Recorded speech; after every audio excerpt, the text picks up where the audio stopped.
समोसा की दुकान और रंगैया समोसा की दुकान लगाकर बाजार में एक दूसरे के सामने कई साल से दुकान लगाकर चला रहे हैं। अब इन दोनों की एक दूसरे के साथ बिल्कुल नहीं जमती। रंगैया को हमेशा जलन होती थी कि रामैया उससे ज्यादा कमा रहा है। और इतना ही नहीं, हमेशा कोई ना कोई बात पे रामैया से लड़ते रहता है रंगैया। ऐसे उन दोनों के बीच में बहुत ज्यादा नफरत था। एक दिन शहर में पढ़ रहे रामैया का बेटा रमेश घर आता है। अगले दिन वो अपने पिता के बाजार में लगी दुकान के पास आता है। वहाँ चल रही व्यापार को देख रमेश अपने पिता से ऐसे कहता है, पापा, आप हमारे दुकान में ज्यादा ग्राहक लाकर ज्यादा पैसा कमाने के मार्ग नहीं सोचते हो क्या? अब जितना मेरा सोच है उसी में चल रहा है बेटा। जितना भी मेहनत करूं वही कमाई मिल रही है। पापा, मेहनत से नहीं, चालाकी से कमाए जाते हैं पैसे। शहर में इसी डोसा को दुगने दाम में बेचते हैं, पता है आपको? अब शहर के दाम में यहाँ कैसे बेचेंगे बेटा? अगर दाम बढ़ा भी देना तो कोई भी खाने नहीं आएगा। पापा, मैं ये नहीं कह रहा हूँ कि शहर के दामों में यहाँ बेचे, बल्कि ये कह रहा हूँ कि ऐसा कुछ करे कि शहर का लाभ हमें यहाँ मिले। तुम्हारा इरादा मुझे समझ में नहीं आ रहा बेटा, थोड़ा समझा दो। आपको समझाना नहीं, करके दिखाऊंगा, ऐसे कहता है रमेश। रामैया देखते ही रहता है कि रमेश क्या रहा है। और इतने में रमेश उनके दुकान के बाहर एक बोर्ड डालता है। उस पे लिखता है कि हमारे दुकान में जो भी ये स्पेशल डोसा खाएगा उसको 10 साधारण डोसा फ्री में मिलेंगे, और जो भी डोसा आप खाओगे उसके भी पैसे नहीं देने पड़ेंगे। पर अगर स्पेशल डोसा खा नहीं पाए तो 10 डोसा का पैसे देना होगा, ऐसे लिख देता है। बोर्ड पे जो लिखा उसने वही बाजार में जोर से चिल्लाकर सबको सुनाता है। ये सुनकर बहुत लोग खुशी के मारे उनके दुकान पहुंच जाते हैं स्पेशल डोसा खाने। स्पेशल डोसा खाने के लिए मैं तैयार हूँ। नहीं, मैं तैयार हूँ। ऐसे सभी आपस में बहस करते हैं।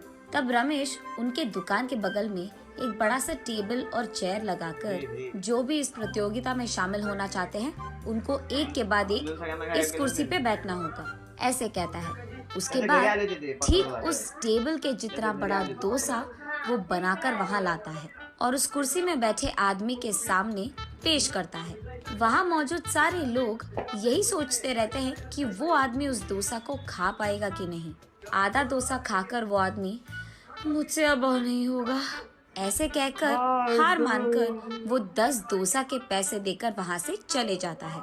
ऐसे ही एक के बाद एक स्पेशल डोसा खाने की कोशिश करके हार मानकर वहाँ से पैसे देकर चले जाते हैं। ये सब ठीक सामने से देख रहा रंगैया अपने आप में सोचने लगता है कि एक स्पेशल डोसा बनाने के लिए कितने पैसे लगते हैं। उसे पता था कि एक स्पेशल डोसा बनाने के लिए 3 डोसा लगते हैं, लेकिन बाकी 7 डोसा के पैसे तो लाभ में आ गए। तब उसे समझ आता है और कहता है, बाप रे, ये 3 डोसा बनाकर 7 डोसा का लाभ ले रहा है। बस रंगैया को जलन होती है। कुछ भी करके मुझे भी ऐसे ही पैसे कमाने होंगे, पर क्या करूँगा? ऐसे सोच कर, हाँ, मैं भी उसकी तरह समोसा का कोई प्रतियोगिता लगा दूंगा, ऐसे सोचकर अगले दिन रंगैया उसके समोसा के दुकान के बाहर ये लिखता है कि जो भी आदमी 20 समोसा खा पाएगा उसको 10 और मुफ्त में मिल जाएंगे। पर अगर 20 समोसा नहीं खा पाए तो 10 समोसा के पैसे देने पड़ जाएंगे। और यही बात चिल्ला कर बाजार में सबको बताता है। ये सुनकर बहुत सारे लोग रंगैया के दुकान आते हैं प्रतियोगिता में शामिल होने।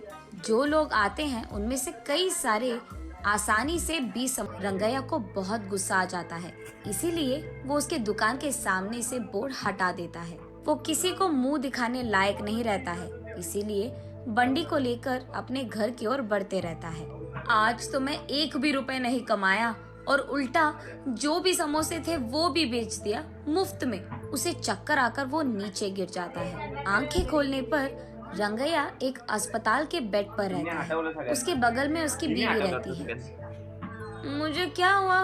मैं कहाँ हूँ? ऐसे पूछता है रंगैया।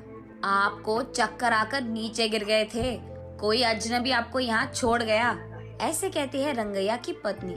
छा, आज सब कुछ नष्ट ही हो गया, सब बुरा हो रहा है। अरे क्या हुआ जी, आप इतने गुस्से में क्यों हो? वैसे आप शाम तक घर की मुंह भी नहीं देखते हैं, लेकिन आज दोपहर से पहले आपके समोसे खत्म हो गए और आप घर भी आ रहे थे, इसलिए वो जो कुछ भी हुआ अपने बीवी को समझाता है। हाय भगवान, मेरा मूर्ख पति, आप बस ये सोच रहे थे कि कितने डोसे बेचने पर उनको कितना लाभ मिल रहा है, लेकिन आपने एक बार भी ये नहीं सोचा कि कितने समोसे बेचने में आपको कितना लाभ आएगा। ये प्रतियोगिता शुरू करने से पहले आपको ये सब सोचना था, आपने सोचा भी नहीं, ये तो होना ही था। तब रंगैया को समझ आता है कि किसी और को देखकर हमें वही काम नहीं दोहराना चाहिए और पहले खुद की देखना चाहिए। कुछ करने से पहले 100 बार सोचना भी चाहिए, तब हम सब खुश रह पाएंगे।